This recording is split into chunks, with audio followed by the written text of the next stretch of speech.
there's planned change, and there's unplanned change. You can anticipate the changes are coming, you can prepare for them, you can shape and direct them, or you can just let them happen. You can grow by choice, or you can grow by chance. As Abraham Lincoln used to say, the best way to predict the future of a community is to create it yourself. And we'll talk some about tonight, some examples of communities that have done that. But sadly, you know, in recent years, and I've spent a lot of time working in the preservation field, and we're proud of many of the things that we have done.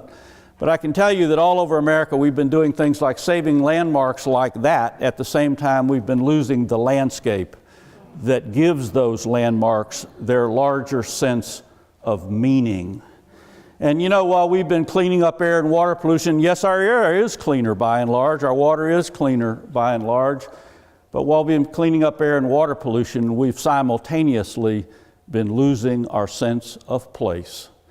It was with that observation that Edward McMahon, a senior resident fellow at the Urban Land Institute and the author of several books on community planning and preservation, began his talk last year at one of the First Wednesday series of lectures and discussions. McMahon's talk drew a standing room only crowd to the First Congregational Church where the talks are given, and he'll be back this year too. Only this time his talk will be given in Montpelier next March. First Wednesdays is a lecture series followed by questions and answers developed by the Vermont Humanities Council and began in 2002. It made its debut that year at the Kellogg Hubbard Library in Montpelier and gradually added more locations. Manchester was added in 2007. This year will mark the 10th year of the First Wednesday series, which has now grown to 9 locations around the state, will be hosted in Manchester.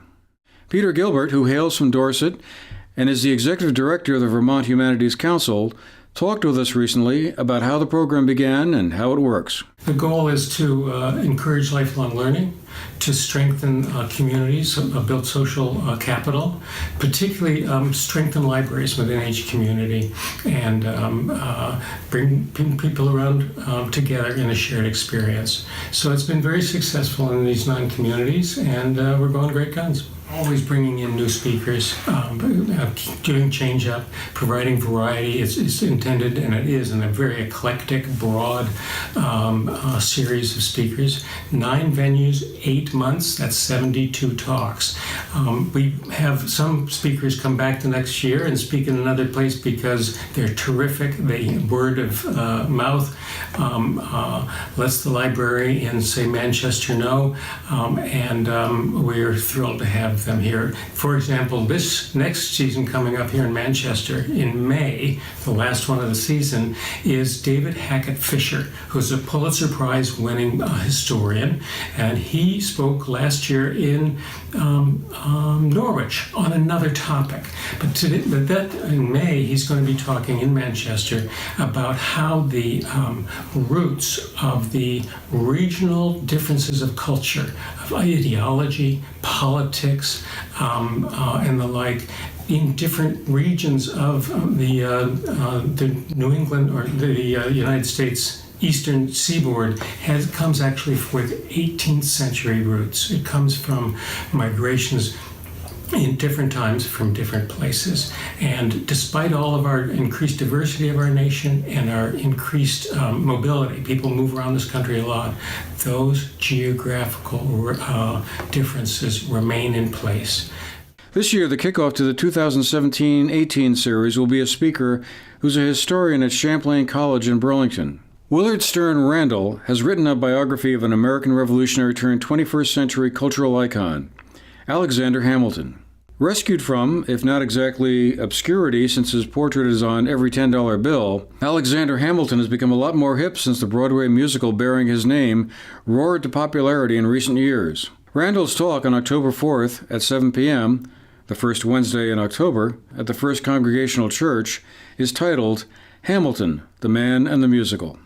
In a departure from the previous practice when all the speaker events were held at the Congregational Church in the Manchester Village, 2 events this year will be at Burton Academy, one on February 7th and another on April 11th, which many will immediately recognize as not the first Wednesday of that month.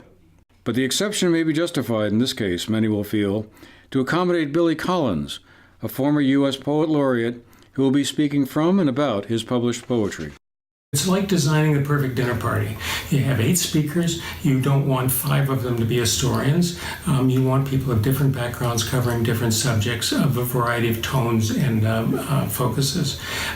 So the person who runs the program for the Humanities Council meets with the librarians at each site and says, what are you interested in having? And sometimes they say, we'd really love to have this person come and speak. We hear she's a corker. We really have a great interest here in programs about architecture. And so my colleague can do her best to get to match those needs. Together, it falls to her to put this mosaic together, and it's a complex one with, as I say, 9 venues and 8 slots in each venue. Cindy Waters, the Adult Programming Director at the Manchester Community Library, which hosts the local First Wednesdays talks, described how the speakers and their topics come to be presented here. Every April, we meet with Allie White. She's the director of First Wednesdays for the Vermont Humanities Council. And we get a group of local community members together to help us with the process. So we invite people that have attended before, library customers, and we also involve BBA faculty members, most often representatives of the Social Studies Department and the English Department. And what we do is we look at the prior season and we see what worked the best, what might we not have done in retrospect. And we also look at what was offered during the year at the other First Wednesday sites. And we talk about what we think would work in Manchester. It's very interesting because something that works in Manchester might not necessarily work at one of the other sites as well, and vice versa. So we try to keep in mind that. We look for variety.